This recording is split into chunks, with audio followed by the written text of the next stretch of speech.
तो नवाब मलिक महाराष्ट्र की राजनीति में एक बड़ा नाम है। आघाड़ी सरकार में मंत्री हैं, लेकिन जिस तरह से नवाब मलिक की गिरफ्तारी हुई उसने महाराष्ट्र की राजनीति में तूफान ला दिया। 8 घंटे की पूछताछ के बाद जब मंत्री नवाब मलिक गिरफ्तार हुए तो उनकी भाव भंगिमाएं बता रही थी कि इस लड़ाई की ये तो शुरुआत भर है।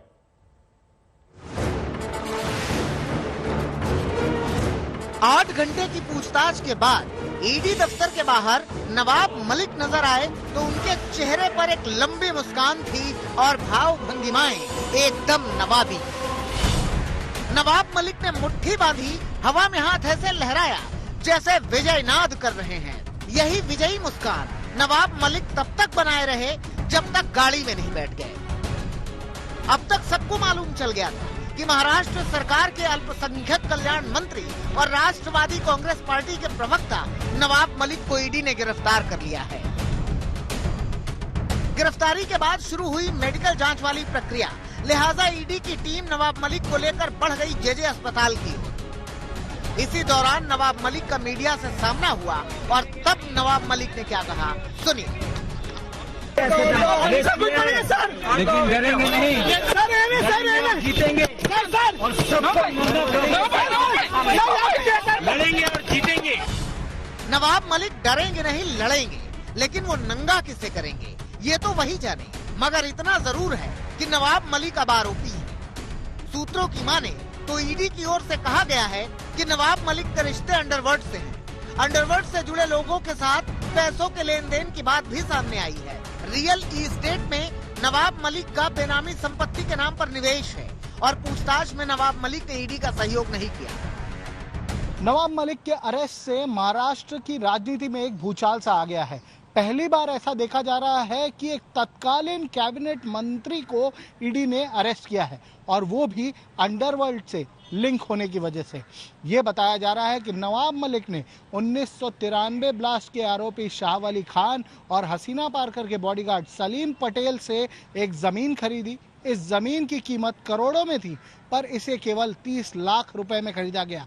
ईडी को यह शक है कि इसमें हवाला द्वारा पैसे दिए गए और इसी की पूछताछ के लिए ईडी के अफसर नवाब मलिक को उनके घर से ईडी के दफ्तर लाए। जब उन्होंने पूछताछ में सहकार्य नहीं किया, उन्हें अरेस्ट कर लिया गया है।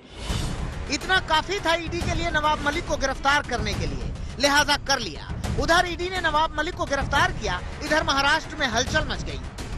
षड्यंत्र महाविकास आघाड़ी के खिलाफ ये बीजेपी के प्रवक्ता और सब कर रहे थे, वो आज होते हुए पूरा महाराष्ट्र देख रहा है। दुख की बात ऐसी है कि ना नोटिस आई ना कुछ आया। महाराष्ट्र के एक मंत्री को डायरेक्टली ईडी के ऑफिस में लेके गए। ये कौन सी नई राजनीति इन्होंने शुरू की है? मैंने देश में पहली बार ही ऐसा देखा है कि ऐसा आज हो रहा है। लोगों को उनके घर से मंत्रियों को लेके जा रही है। ये महाराष्ट्र का अपमान है। इधर ईडी के दफ्तर के बाहर भी एनसीपी कार्यकर्ताओं का हल्ला बोल शुरू हो गया। नारों, तख्तियों और पोस्टरों के साथ एनसीपी के कार्यकर्ताओं ने विरोध प्रदर्शन करना शुरू कर दिया। महाराष्ट्र में तो हलचल ही मची थी। मुख्यमंत्री उद्धव ठाकरे से मिलने एनसीपी चीफ शरद पवार पहुंच गए।